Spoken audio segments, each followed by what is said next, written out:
Hello and welcome to the Sports Rapport. I'm Mitch Wertlieb, your host for this program that's all about the world of sports in Vermont and beyond. Today on the show, Vermont Olympic ski medal winners come off the slopes and into our studio. We've got Ogden, Julia Kern, and Ryan Cochran-Siegle with us this hour for a look back at their amazing accomplishments at this year's Winter Games in Italy. We'll also find out what these elite athletes do for kicks in the offseason and the sports they're following now before they have to get back to snow business.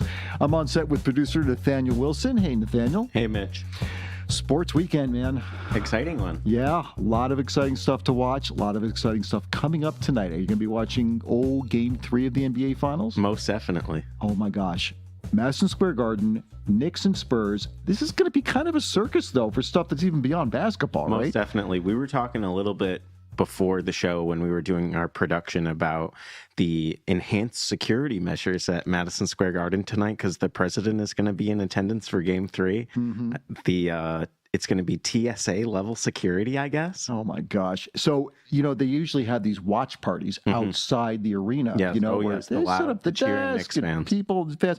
Can't do it, though, because the president's coming, right? So a lot of Knicks fans are probably not too happy about that. Yeah, I mean, we were talking about just the long lines that I'm sure are going to be there before this game. Yeah. I don't know how they tip off on time tonight without half of the stands being empty. And isn't the game supposed to start like at 8:30 anyway? They always start these games way too late. So given what you're saying, I think you're right. Given that TSA level kind of security, the game probably won't even tip off till like 9. I know. It's going to be a late night of basketball watching tonight for me. These folks know we work in the morning. Now, look, here's the thing. The last game that I saw, that Game 2, Knicks and Spurs, I mean, game's tied, 12 seconds left. Wemby grabs a rebound, and he wanted to do the right thing. He did the right thing. He just did it too quickly, right? Yeah. Or too late. I saw like one angle. So for any viewers who don't know what we're talking about, Wembanyama gets the rebound. Yeah, a little over 10 seconds left. Stephon Castle is in front of him.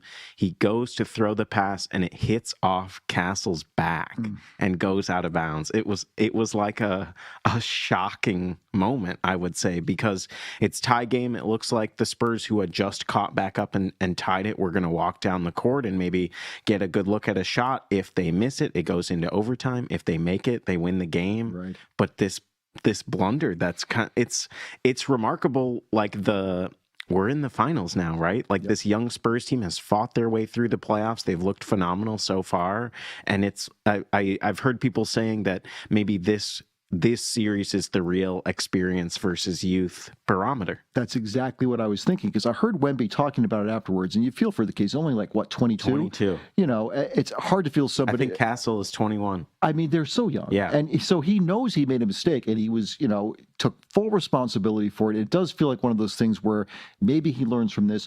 Maybe next year he comes back and he doesn't make that same kind of mistake again.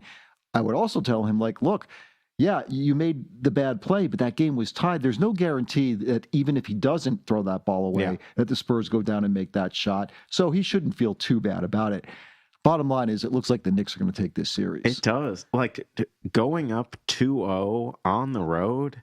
What is this? It's 13 wins in a row in the playoffs for the Knicks. Yeah, they just look unstoppable at this point, which is making me sick to my stomach. I know, me too. We'll talk about that a little bit more later in the show. For all the non-Knicks fans out there, we feel you. We know where this is coming from. But we've also gotten 3 fantastic Stanley Cup Finals games so far, right? My gosh. Now, this is my favorite thing. I watched Game 3 the other night between the Carolina Hurricanes and the Vegas Golden Knights. Went to double overtime, not single overtime, double.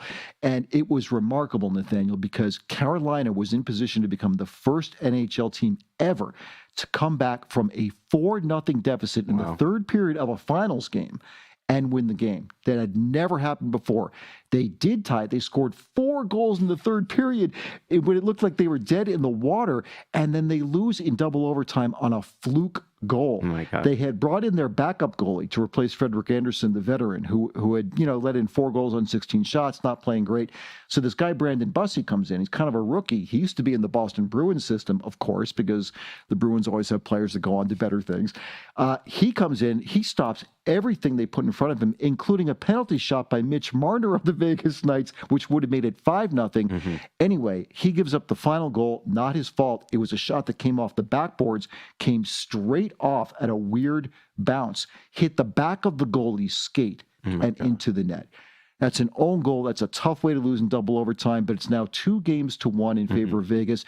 Every game in the series so far has been decided by 1 goal. And we've had 1 more overtime each game, right? You think we're headed to a game 7 with 6 OT? Who knows? That would be a record for sure. I hope it happens because I don't have the emotional investment that I would have if the Bruins were in this thing.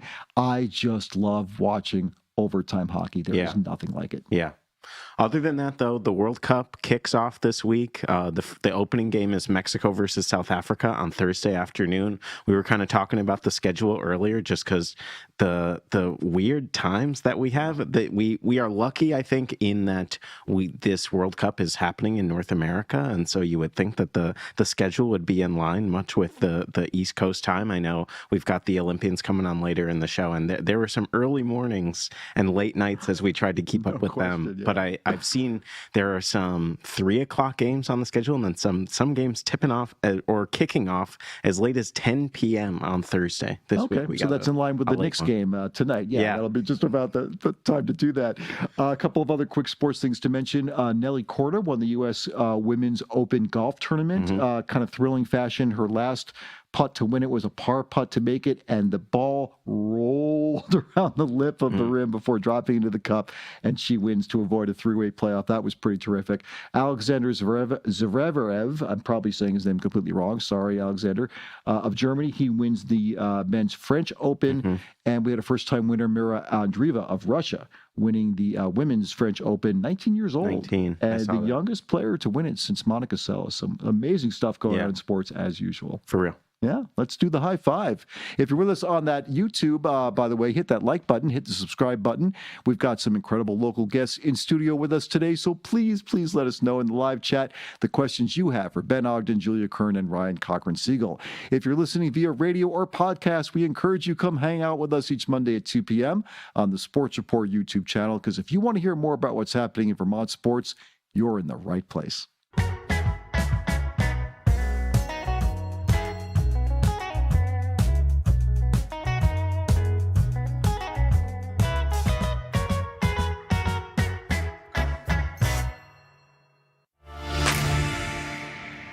And it's time for the High Five, the segment where we count down 5 of the biggest stories from the last week in Vermont sports. At number 5, the Vermont Mountaineers picked up their first win of the Young New England Collegiate Baseball League season yesterday when they beat the North Shore Navigators 3-1 at home in Montpelier. Vermont got on the board in exciting fashion when Matthew Minkler stole home in the 5th inning. The Navigators scored in the 8th, cutting Vermont's lead to 1, but the Mountaineers shut the door with a bases-loaded walk in the 8th to pad their lead and a shutout 9th inning. At number 4, the University of Vermont men's lacrosse team needs a new head coach. Chris Fifes is leaving the job after 10 years at the helm to become associate head coach and defensive coordinator for the men's lacrosse team at the University of Virginia. During his tenure at UVM, Fifes led the Catamounts to 2 America East championships and recorded 78 career victories. At number 3, Vermont Green FC added another trophy to the cabinet Friday night when the men's side defeated Westchester United SC 4-1 in the 2026 Steinbrecher Cup final. Marco Dos Santos, Riley Maloney, Diego Rosas, and Martin Bakken all found the back of the net, and the win crowned Vermont as U.S. Amateur Soccer's champion of champions. At number 2, the U32 Raiders barely made it on time for the start of the Division II Track and Field Championships in Burlington on Saturday after their bus got a flat tire near the Richmond exit on I-89. But even that mishap didn't stop the East Montpelier School from sweeping the D2 Boys and Girls Championships. The boys squad won the title for the 3rd year in a row and piled up the most points in meet history in the process, and the girls tied a record for the most consecutive D2 titles with their 8th team sweep since 2013. Props to that bus driver, by the way. Coming in at number 1, Division I track and field titles went to the CVU girls and Essex boys at the state championships in Burlington yesterday. It's the 3rd title in a row for the Champlain Valley girls squad and the 2nd of back-to-back titles for the Essex boys. Colchester's Brinley Gilfillan became the first D1 Vermont high school athlete to sweep the 100 and 200 meters 4 years in a row. She also anchored the record-breaking 4x100 relay along with Lakers teammates Liv Perez, McKenna Pratt, and Darlene Abidi, shattering a 15-year-old state record previously set by South Burlington at New England's in 2011. Stay tuned. We'll be right back with Olympians Ben Ogden, Julia Kern, and Ryan Cochran-Siegle.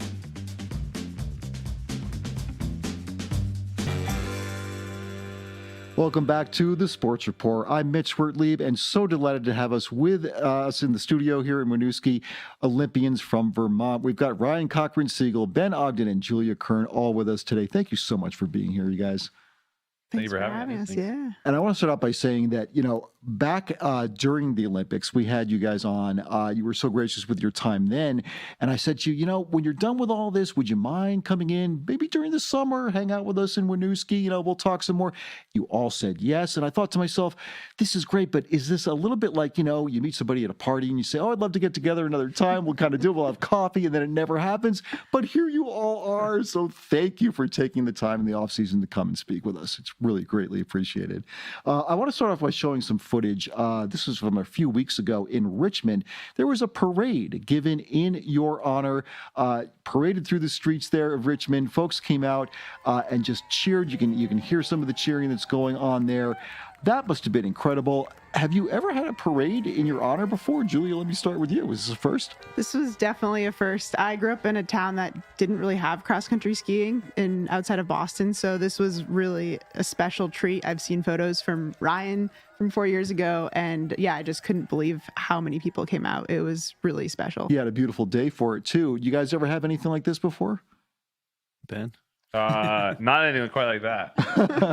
No, that was pretty incredible. Lots of people came and cheered, and it was really cool. And especially given that we're winter sports athletes and it was far from winter, so people were still fired up, which was cool. Yeah, you could tell everybody in town was just ready to come out and see you guys. Thanks to our producer, Nathaniel Wilson, by the way, for getting that footage. You came out to that parade to see it. We were saying before we got on set here that there were afterwards tons of people, little kids asking for your autographs. Ryan, what was that scene like? It was super special. Just, being a part of the community. I think we all have part of our hearts are in Richmond, and there's so many young kids kind of excited to see us, get to talk with us. So it was fun just kind of being there, embracing that energy that they all brought, and sharing a little bit of our Olympic experience with all of them. Did you get to sign every autograph for every kid that wanted one, Ben? Maybe not quite, but we did our best. I mean, we were there for a long time, and I don't think anybody left completely empty-handed, but some kids are like, want shirt, shorts, shoes, socks, so that can be a little bit hard to accommodate. But yeah, kids, they're so demanding. It really is amazing. Vermonters are so proud of what you all did.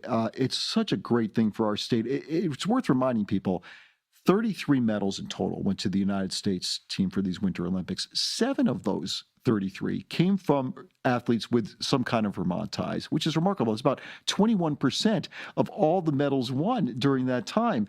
But beyond the medals, what do you take away? What are some things that you brought back from your memories of Italy? Julia, let me start with you, that just kind of struck you, something that was a wow moment for you. I think it was just the atmosphere and culture. Like my family was there, my friends. I got to see Ben's family, and I think just seeing like everyone come together around sports and just be stoked to be there, stoked that we're past COVID and can do that and have fans. And I think right now it's just like an important time to have things where people come together from all over to just gather around sport, and I think that's really special. Ben, did you feel like there was, even though you're so far away in this other country, that you had that support network around you, that you just felt like, I'm home in a way?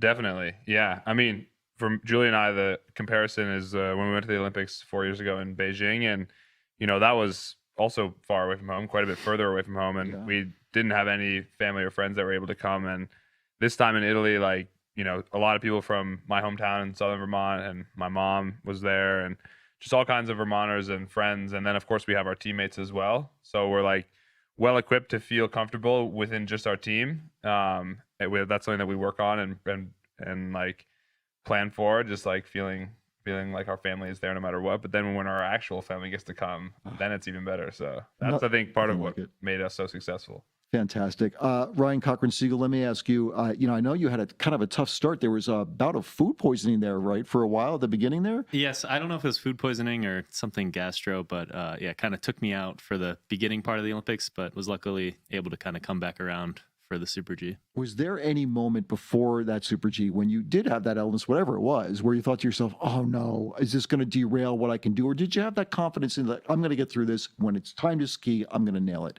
Well, I mean, the unfortunate, it all happened on the day of the downhill. And that was definitely, going into these Olympics. I had 2 downhill podiums this past season. So I kind of felt like that was my best shot. And also I think there's so much prestige with, the Olympic downhill, trying to be on the podium for that. So there was a lot of letdown that I went through on that day. Not feeling 100%, still going out and racing, but definitely, feeling pretty limited with where I was at physically. And then the rest of the day, I kind of just went back to my room, like laid in bed, trying to recover. And it took a lot of like emotional energy out of me. But from there, I kind of just, focused on, the fact that I still had one more event to go and to, take it as an opportunity rather than I was planning on doing downhill, then day off, team event, day off, Super G. And because I underperformed in the downhill, I was like, all right, I'm just going to focus on the Super G, try to recover, and took that, energy and kind of reamped up those next couple of days. So then by the time the Super G was rolling around, I was feeling confident, feeling good in my skiing. And, I recognize it's the Olympics, so you never know what's going to happen. That's for sure. But you come home with the silver, and it's got to be just an incredible feeling. Julia Kern, let me ask you, because now that you're back, I know that, the off season can be a little tricky. You want the downtime, but you're already looking forward to the next season, your next challenge.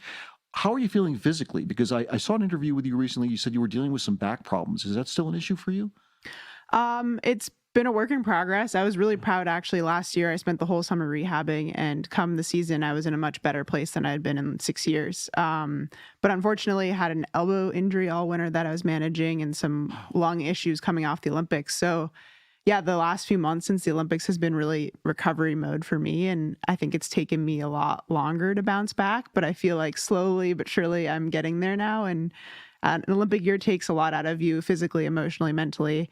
And so, yeah, it's been a unique experience. The last time around from the Olympics, I had a great end to the season. So I was so motivated. Yeah. This time around, I'm just like letting myself come back to it naturally, let the motivation build when I'm ready. On the emotional side of things too, and please correct me if I'm wrong, but was this the last Olympics, and meaning the last time you'll get to ski with Jessie Diggins as a partner? Yeah, definitely. And that was doing the team sprint with her was like my biggest focus and goal for the Olympics. So that was really emotional, knowing like this is the last time we get to team sprint together.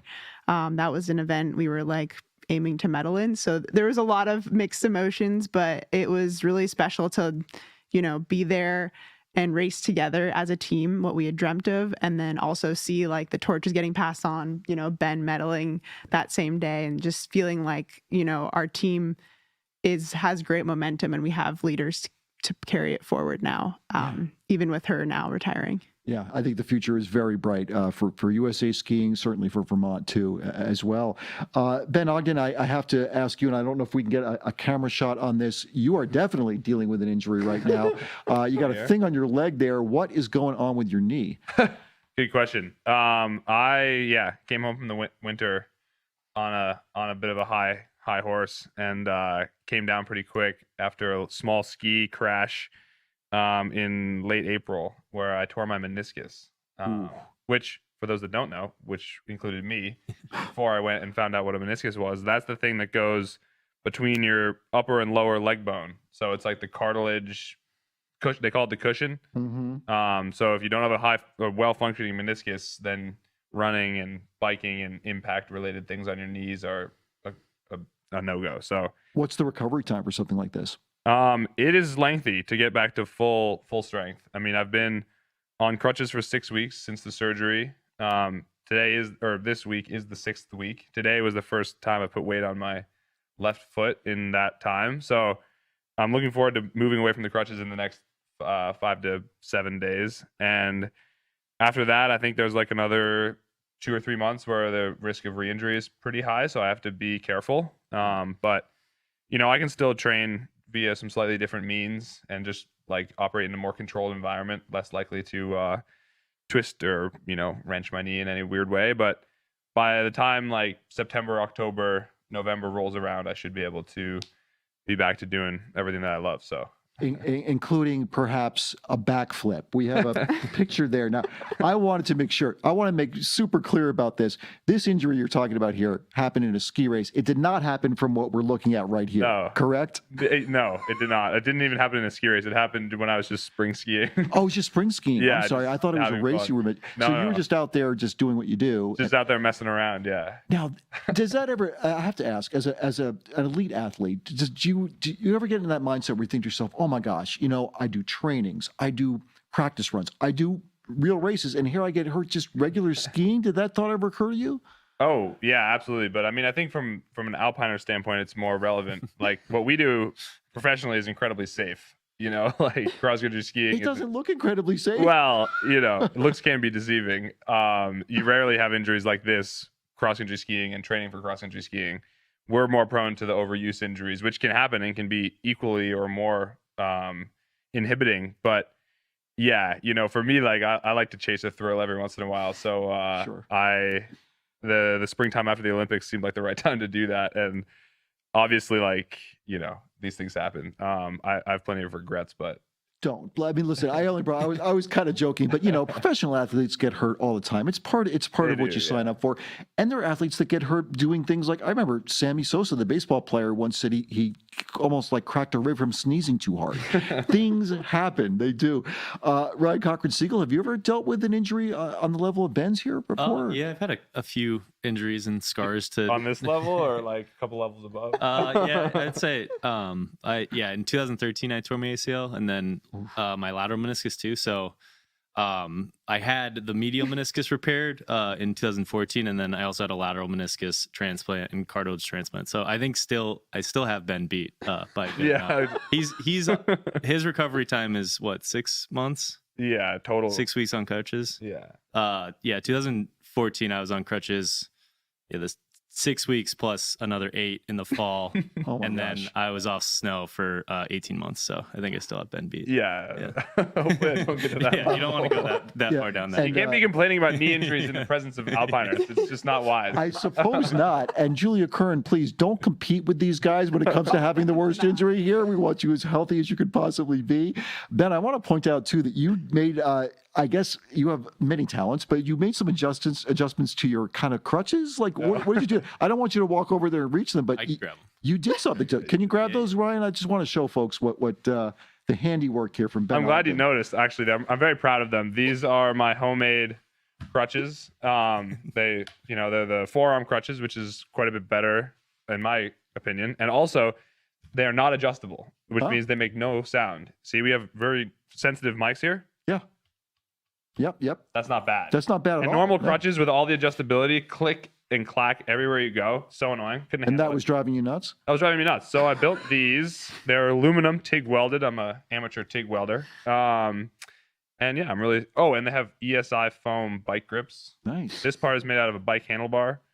This part is made out of structural aluminum. I'm really just thrilled with them. I can tell. That's really actually pretty incredible. And also, I suppose you've been wearing down some shoes too, apparently. From Yeah. We were discussing before how if there's anybody out there that is going to be on crutches for a long period of time, is exactly 6 feet tall, and hurts their right leg, please get in touch with me via whatever means you can, because I have not only these custom crutches for you, but I also have a pair of Birkenstocks that are completely worn down on the right side and completely mint on the left side.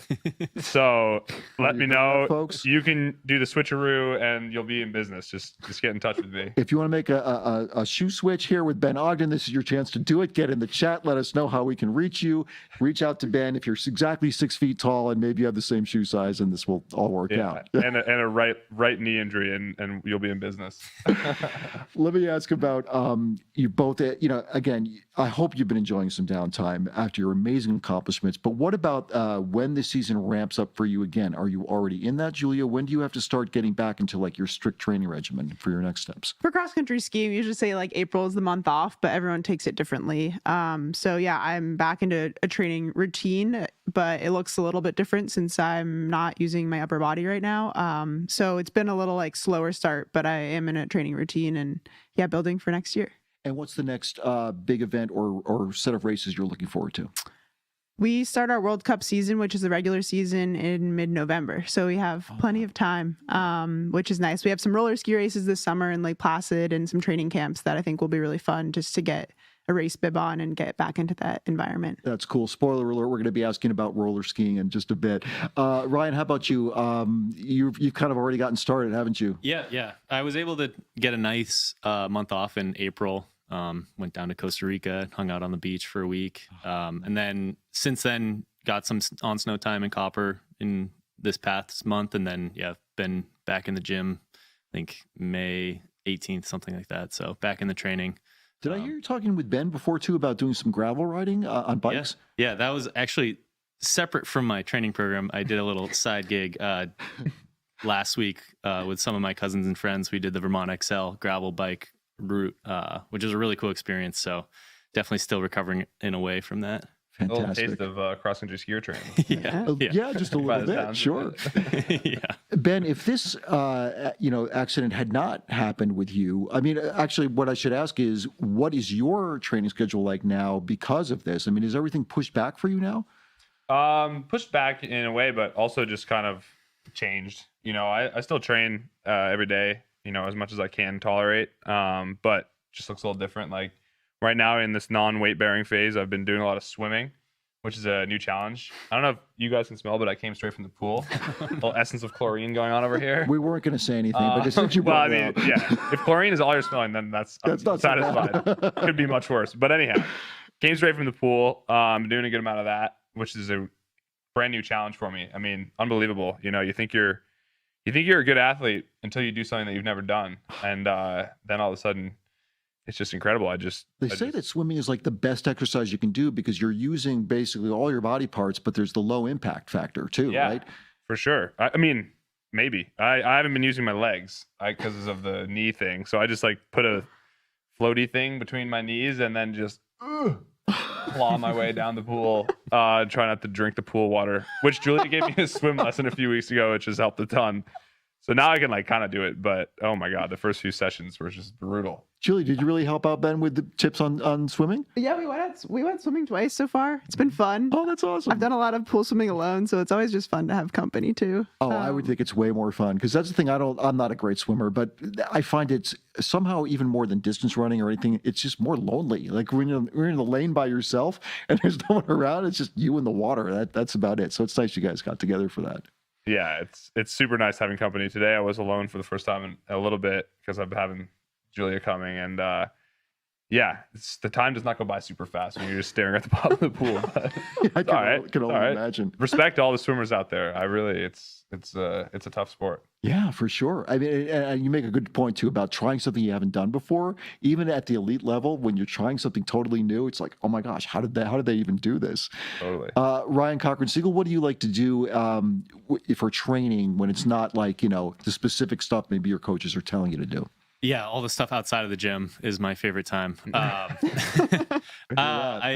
just like being active outside. I'm in a co-ed soccer league every Wednesday at Essex Tree Farm, so playing some soccer there, and then hiking, biking, any type of activity that you can be outside. Seeing Vermont is what I'm all about. So yeah, it's a good place to be. I think we all appreciate living here in Vermont and enjoying that. Oh, gosh. Well, we all appreciate you representing the state and doing such a phenomenal job at the Olympics, the World Championships. I mean, all the accomplishments that you guys have made.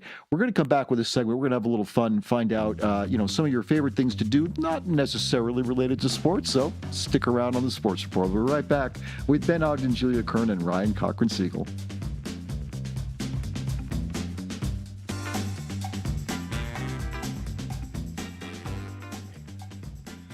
Welcome back to the Sports Rapport. I'm Mitch Wertlieb here in the studio in Winooski with Ryan Cochran-Siegle, Ben Ogden, and Julia Kern.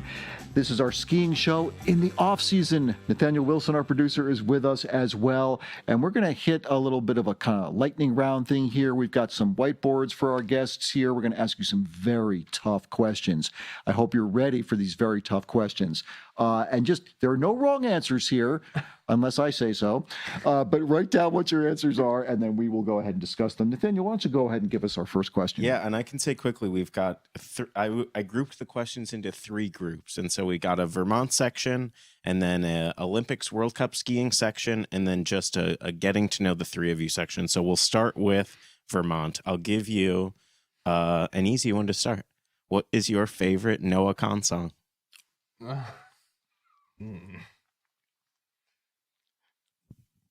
And Mitch, I guess we should just talk while they're writing. We can't just leave the audience hanging. I was just thinking about like what if they don't know Noah Kahn's entire catalog? I mean, I know as a Vermonter you're supposed to, but you know, Come on, Ben. I don't know. I told you this, but there's no wrong answers. We don't want to shame any of our wonderful guests here today. So if you put down a song Ryan's going to help you out. Ryan's going to help out Ben with this one.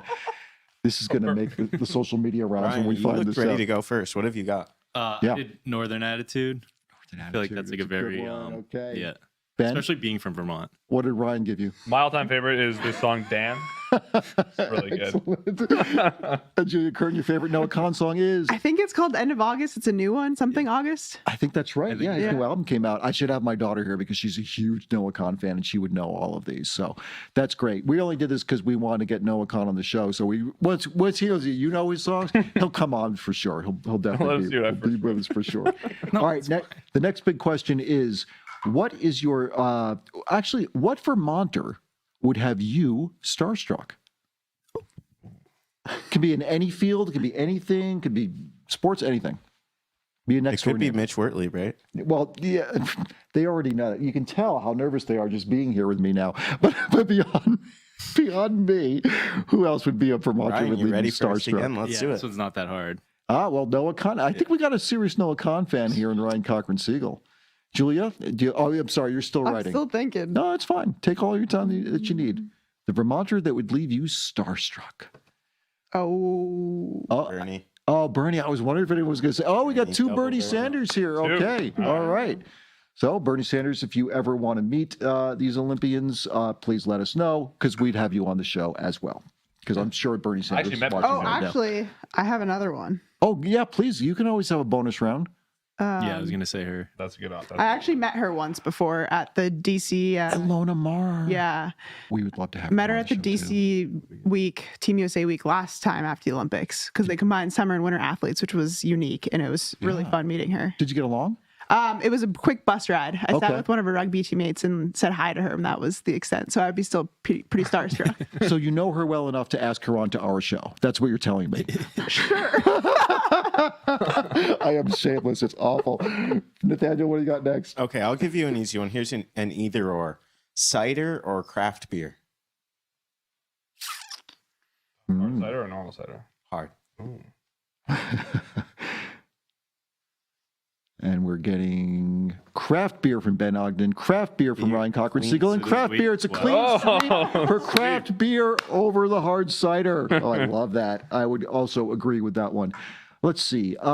Where is the place to get the best creamy in Vermont? And they This are is the most quickly writing this controversial one down. we've got, I I was think. wondering about this one too, but it didn't take any hesitation here. We're going to start with Julia, who says Canteen. Where's Canteen, Julia? It's in the Mad River Valley Okay. in Waitsfield. We've got Ryan Cochran-Siegle with Palmer Lane, which is located Jericho. in Jericho.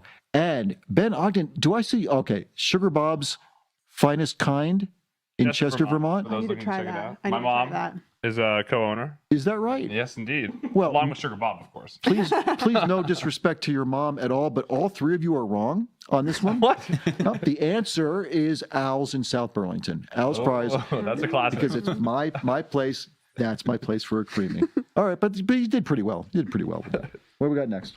Okay, what is your favorite summer hike in Vermont? Ooh, that's a good one.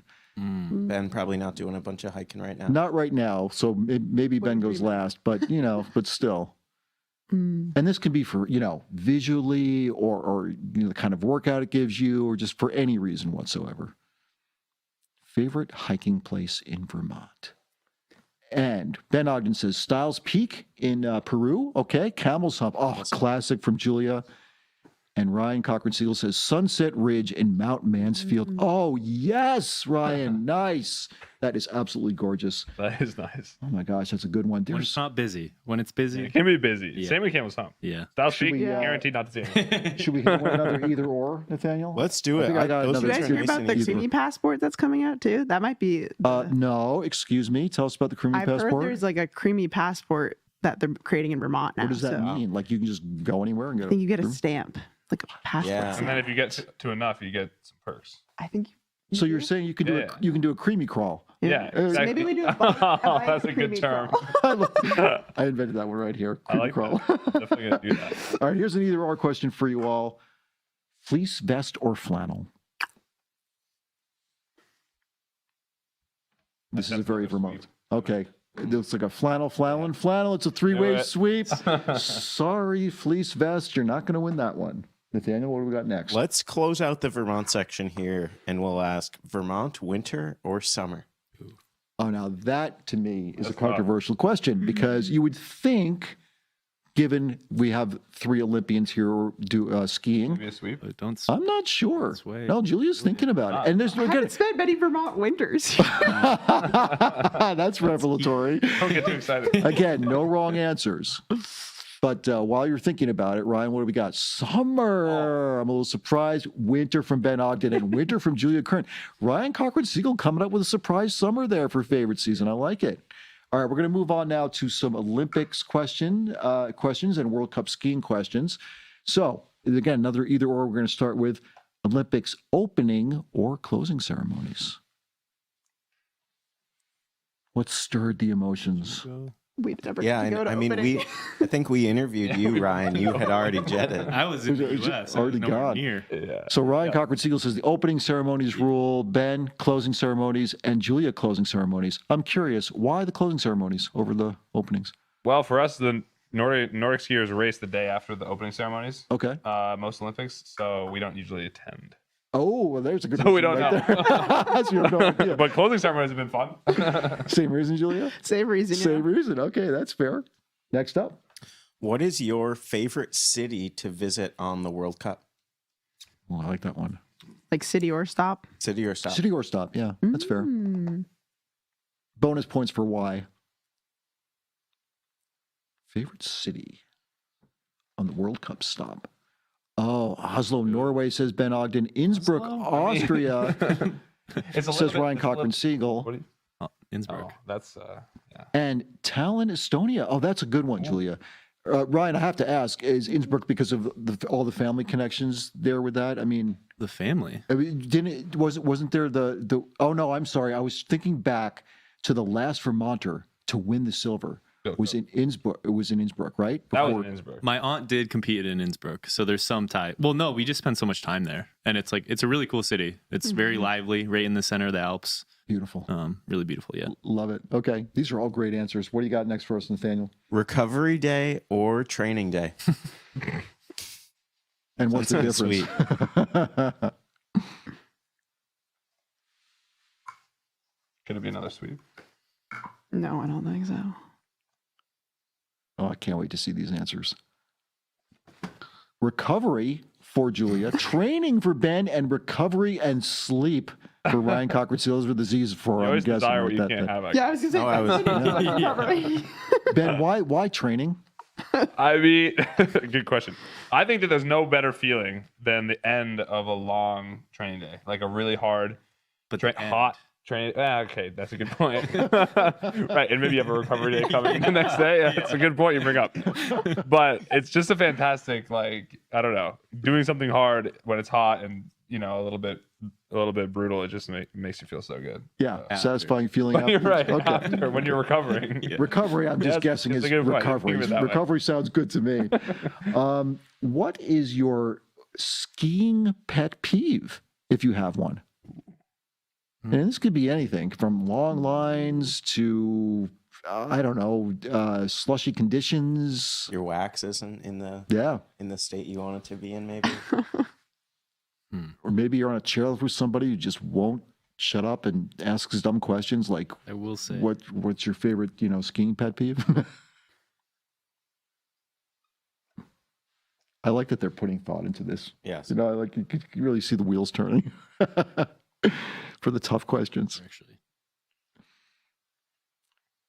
Yeah, and Mine's long.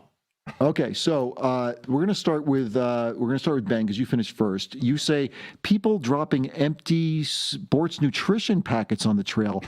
Does that happen a lot? It does happen a lot, especially during races. People will be very respectful in their training time and that like just normal day to day. But then a race will happen, and all of a sudden people just think it's fair game to just like throw it everywhere. No, it's not. It's littering. Yeah, it really bums That's me out. not good. Okay, well, Ben, thank you for bringing that to our attention. People, stop doing that, please. Julia, what's your pet peeve on skiing? Skating over classic tracks. Okay, explain what that means. Exactly. So on a cross country trail, there's usually like pristine, nice classic tracks groomed that are parallel, and then there's like the freestyle section on the side. Okay. And I love to go for a classic ski. And one of the most annoying things is if you're just trying to stride in those tracks and someone skates over them and just completely ruins them. Don't And then be your rude, wax people. sticks on the edges and Yeah, stuff. it's just not the same. Yeah. Okay. I just love me a pristine classic. I love that. Ryan Cochran-Siegle, your pet peeve is talking on a chairlift. Oh, Yeah. Oh, Which I was thinking about that before you said it, but I would also add on to this when there's like no one around and I'm getting on a chairlift and then you like sneak in at the last second. Like I just want to be alone on the lift. I hear you, man. I absolutely do. Didn't we have a question on there, Nathaniel, that was basically staying silent on a chairlift or talking the whole way? Yeah. Wasn't that one of our questions? Yeah, silent. I'm gonna silent. I We know. can, I'm gonna yeah. throw that out to you two though. Talking on the chairlift all the way, or just silence? Talking. So I definitely will avoid getting into it. yeah, I'm talking too. I don't ride very many chairlifts. So. Too awkward otherwise? Is that it? Like it's just the idea of like sitting next to somebody for like all the way up, just too awkward? I just think you meet interesting people, and the nice thing about it is it's limited. So often you get into a conversation, and the biggest sort of like cost of entering that conversation is that it might go on forever. But the beauty of the chairlift is it's got a hard end. You know? Well, yeah, you're gonna have to get off. Exactly. So it's like even if it starts to be the rambly type, you're like when you get to the top, it's over. That's right. That's pretty much over. Julia, how about you? Why do you like talking on the chairlift? Yeah, I would agree with same as Ben. Also, I think when I go downhill skiing, it's very like social and leisurely. So I don't do it very often. So when I do, I like that. It's Okay. fun. I'm still with Ryan on this one though. You and I'll go together. We don't have to say a word. I think also every time I'm riding a chairlift, it's like work. So I'm like trying to Right. think about like what I did that run, like what I'm like trying to work on. And then it's like someone's just trying to, talk to you. It'd be like if you were doing your full like training and someone just skating along like, so Julia, like, what do you think the weather? Yeah, we get that for sure. Yeah, Or that's- people who just lurk behind you the whole way. Yeah. So I totally get that. Mitch, I think we've no got time for probably two more before we hit our last break here soon. So maybe I'll ask one and then you can look through the doc and pick your favorite. Sure, absolutely. I'm going to go with what actor would you choose to play you in a movie about your life? Oh. Yeah, this is a good one. We should have the Jeopardy music to this one. It's so good. So bad at me. That's okay. You can like describe the person, and if we know who it is, we'll fill it in. I'm a pretty big movie guy. It's gonna be tough to have a sweep on this one, but I got nothing. I need to phone a friend.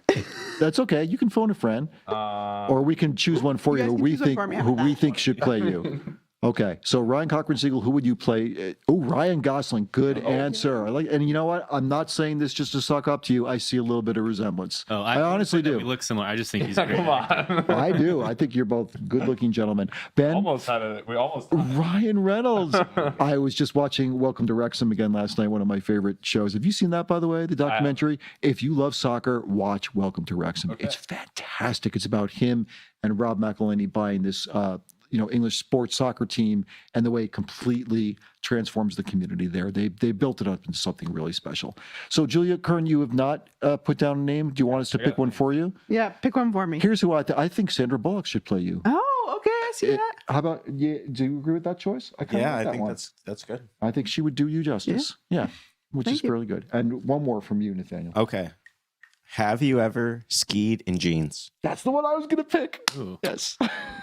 I don't The looks of shock and horror. I'm surprised this wasn't an automatic sweep, like 2 seconds. No, no, and no. Oh, no. That is the correct answer. But I have seen Carhartts. Oh, you have? It's good to know. Hey, can you guys just stick around for one more segment? We're going to ask you about some sports you're watching. And we'd love to chat with you a little bit more. All right, we're coming right back on the Sports Report with Ben Ogden, Julia Kern, and Ryan Cochran-Siegle. Stay tuned.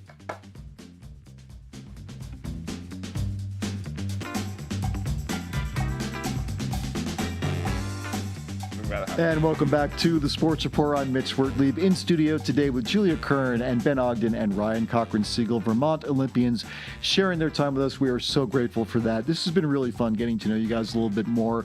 I want to ask now about kind of the sports that you're watching. You know, you're not just ski fans, you're sports fans. There's a lot going on right now. What are you tuned into right now, Ryan Cochran-Siegle? Let me start with you. I'm taking a little hiatus from the NBA just with the Celtics not in the finals or even really like that far into the playoffs, which is totally fine. I think respectable for their season. It was fun to watch them while we could. So yeah, honestly, but are you as upset about the Knicks being in the finals as I am? I know. I also like, as much as I want to, hate on the Knicks. I think there's a lot of respect. That team is a really cool team to watch. There's they a lot are really of good. Yeah, it's really impressive what they're doing. Especially, I didn't think they would stand a chance either between the Spurs or OKC. So obviously rooting for the Spurs, but yeah, I'm sure that it seems like it's weighed the other way right now. And you've been a Celtics fan a long time. Yeah, a good amount of time. Yeah, I'm sure. I don't know if I'm as much of a fan as Ben is. I try to keep up with it though. But yeah, especially I think honestly since like Jaylen Brown and Jason Tatum got drafted, I feel like that kind of, I don't know, culture that they've built up, I've been really following closely. Oh, they've been amazing to watch. And we've been talking about injuries during this show. Tatum's recovery from that torn Achilles tendon in less than a year is remarkable. Unbelievable. Inspiration for you, maybe, Ben Ogden? Big time. A little bit? Yeah. Big time. I've been like watching some of his stuff, just seeing what he has to say about it. It's honestly it's been really cool to have. I mean, I'm not obviously an athlete of the caliber of Jason Tatum, but it's fun to think of yourself as such. And he really came back quicker than anyone said he could, which is highly inspirational for someone like me. So it's been fun to follow. It is amazing. Please don't forget, though. I understand you're giving the props to Jason Tatum. He can't do what you can do. Okay, he would love to be able to do what you can do on skis. Julia Kern, how about you? What are you watching these days? I'm along with them. I grew up being a big Celtics fan, but Nice. I've always loved the Spurs. So watching the finals, and then also the World Surf League, I like following, especially the women's league there. Now that's a sport I know like literally nothing about, but you can name like champion surfers that you like. Do you follow certain surfers? Yeah, there's a few like Caroline Marks. Carissa Moore just became a mother last year and is like just won her first comp since then. So that was like last week in New Zealand. So and right now they're in El Salvador. So yeah, I like to watch. They have like a free app where you can watch replays and stuff, and the time change works really well. So it's just a fun, different sport. And I watched one of the TV series that they've done on the whole league, and it just gave me a whole different insight into competitive surfing. That's fantastic. Are you looking forward to the World Cup of Soccer at all, Ryan? Let me start with you. A little bit. I feel like that's such a big investment of time. I honestly, it's like over a month of games. It's crazy. It'll be really fun to watch, and I'm sure, especially kind of as the teams get weeded out, and following, I think, the U.S. as well, rooting them on for their games. I think I'm honestly more interested in like the Vermont Green this summer than I am the Team USA or like. Well, keep watching the Sports Report because we are keeping everyone up to date on them. We've had so many players and coaches from that team on. People have absolutely become thrilled with them. I mean, those are events now, going to those games. Have you been to some Green games? Yeah. I got to go to the one. It was for that the one where they lost back in March. It was the US game. Open Cup. Yes. Which was riveting stuff. Really, really fun. Awesome night. Heartbreaking at the end, but really cool to be a part of. And then we have tickets. I think it's I don't know if it's next Tuesday or next Thursday. They have a home game as well. So, and then the games that I haven't been able to go to, trying to follow along. And I remember turning it on their first home game of the season. I think it was like 8-0 at the time, and then end up being 9-0. And I'm 9-0, that's, yeah. like, pretty I was brutal. at that game. It was a slaughter. Yeah. I've been to a couple games that they've had. I think in league play, they're like 5-0. Yeah. They've scored over 20 goals. They've Yeah. only allowed 2. They just look ridiculous again. It's unbelievable. I mean, it's so exciting and so cool for Vermont too. I think it's such a fun kind of new thing that's like come about, and very impressive to see just how successful they've been. Yeah, that's the thing. The response to it here has been amazing. And of course, this is the first full year of the women's team playing as well in the Northeast Division. So they're going to be extremely popular as well. Vermont has become like this soccer haven all of a sudden. It's pretty incredible. Any other sports that you're going to like? Did you follow baseball at all? Are you baseball fans, Ryan? Yeah, I'm a Red Sox fan. I have not been the best, fan of late. I think kind of a tough year. But I am planning to go to Red Sox Yankees toward the end of the month. Oh, good. So we'll kind of keep track of that. Yeah, and let's, in a year when they're not going anywhere, and I don't know what is wrong with this team, we could spend an entire show on that, but at least you have a chance to beat the Yankees. That feels a little bit like winning the World Series. Right? And I will say, nothing beats, going to Fenway on a summer night, watching the Sox play. Even if they lose, it's still fun. I got to tell you, that is truth. I do try to get to at least one game a year, so I'm still looking forward to a game this summer. Ben, baseball fan at all? Or Yeah, I follow the Red Sox as well. I think I'm going to go potentially to the same game on the 28th. Yeah, and the 26th, but yeah. Oh, okay. Yeah. All right. Okay. But I'm gonna go to a Red Sox game as well. I feel like I'm a bit of a fair weather fan. I don't know. I haven't followed like a ton. I followed a ton in 2013. My dad was a really big Red Sox fan. Good year to follow We them. followed them then, and I went to 2 playoff games that year, which was awesome. Man, that's great. And then since then, 2018, I also followed a lot, which is kind of exposing myself, but it's You're like a bandwagon fan is what you're I'm telling a total us. bandwagon fan, but I'm sorry to say it's a huge investment of time as well. It really is. And then you take, I feel like I will get really fired up for a season, learn all the players, and then, I'll like reset for 6 months, and all of a sudden I don't recognize anyone on the roster. Then they're all gone again. Like, I feel like that just happened a year ago. Like, No, it did. Yeah. I mean, when Devers left, all of a sudden like I don't know anybody. yeah, So I got to Devers lock back gone. in, but it's the embarrassing truth. I'm more of a like devoted Celtics fan. So I try and follow every game all season. A lot of my colleagues on the World Cup follow basketball, so Oh, that's cool. pretty fun. Yeah, I always wonder what athletes talk about when it comes to other sports when they're not doing their own sport, Yeah. that kind of thing. Julia, do you follow baseball at all? No baseball. I went to one of the women's Vermont Green games a week or 2 ago on the rainy lightning day. So that was really fun. But yeah, I would say mainly basketball and surfing are my 2. And then I will watch some World Cup soccer, but I would say sure. like more casually. Yeah. There's just a lot to take in there. There is, and it takes a long time. And there are more teams now in the World Cup this year than there ever have been in any of the previous World Cups. So it's going to be even tougher to follow, I think. Julia, you were saying that you were watching like the surfing show. There's like a new show out that's about the U.S. men's team. Like in the lead up to the World Cup. That's on HBO. I think Okay. my girlfriend and I started it over the weekend, and we're digging it. And so maybe you should Cool. check it out. Yeah, that'd be sweet. Yeah. There we go. Surf watching parties are happening right here. This is fantastic. So also, I wanted to ask Julia about the atmosphere at that women's game. You saw the Green FC. Was it, even though it was a rainy day, as you were saying, did people feel excited? Did you sense an atmosphere there? Yeah, I mean, I was impressed. It was like cold, rainy. There was a 30-minute lightning delay, so everyone was just like huddled up under the like overhang waiting to get back into the stadium, and like the stands were full that day, and the women's team was doing really awesome, and it was definitely not fair weather, and so the fact that everyone was out there cheering, it was a really great atmosphere, and that was the first time I've been to a game, so I'm excited to Oh, that's great. try to go to some more this year. I'm curious about whether people recognize the three of you just casually. I know in Vermont, obviously, there are people are going to automatically recognize you. But do you ever get like stopped when you least expect it and say, "Are you Julia Kern? Are you Ben Ogden? Are you Ryan Cochran-Siegle?" Be honest. Julia, start with you. Ben's definitely had a huge uptake. I feel like whenever I'm around him now, especially in Vermont, he's getting recognized left and right. I think it depends on the context, like on a plane going to and from Vermont sometimes, in the grocery store, like around this area for sure. But Yeah. I mean, in Norway, I'm sure now Ben would be recognized by most people, but it just depends on the context. So interesting. Yeah. Yeah, for sure. I think in the ski places you can get recognized a little bit, but it doesn't take too far to get into central New York and down that way, and all of a sudden you're back to just being a total rando, which is awesome. So it's a great position to be in. Like you can swing to like the terminal of BTV and ton of people will recognize you, and then you can go like, a little bit off the beaten path and go back to anonymity. So. And Ryan Cochran-Siegle, does anybody ever come up to you and stop you and say, "Are you Ryan Gosling?" Not yet. Still waiting for that to happen. Yeah. Well, I think that I would not be surprised if people stopped you in the streets at this point, given just how amazing you've done in your sport over the last few years. It's just incredible. I do have to ask one more quick question, and this is a personal thing. I need advice from you elite athletes, because in a couple of days, I am going to be doing something I've always wanted to do, but I'm terrified of doing it. I am going to be throwing out the first pitch at the Vermont Lake Monsters game. How do you calm yourself before a big race? How do you get yourself in the right mental space to do a thing? I got one pitch here. I got one shot. What do I do? Julia?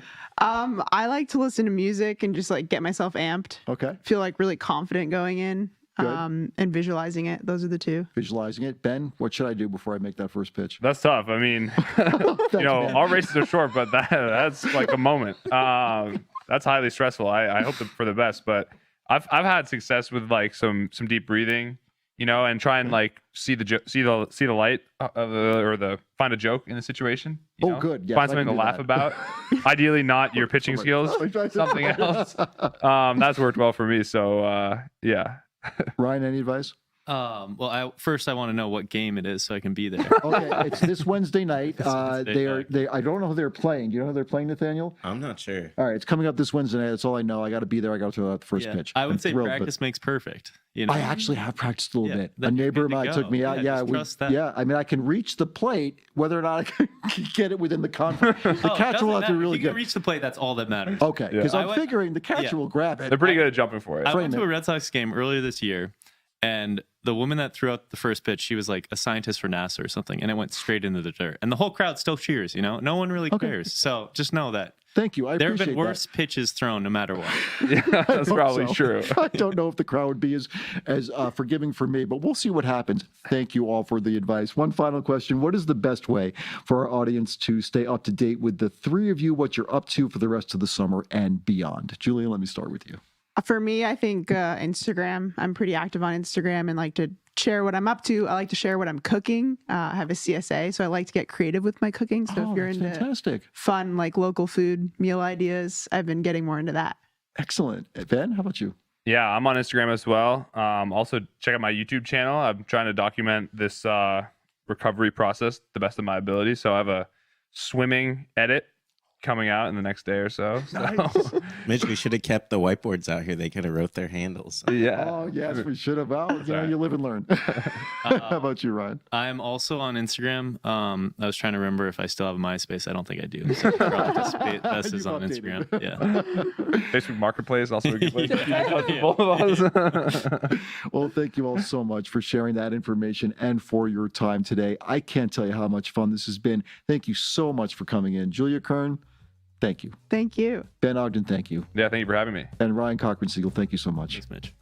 Thank you for tuning into the Sports Report. If you missed any of today's show, you can find it on our YouTube channel. You can also catch the show on Vermont Public Radio on Monday nights at 8. It's also available where you get your podcasts. Find out more about the show and how to get in touch with us at vermontpublic.org/sports.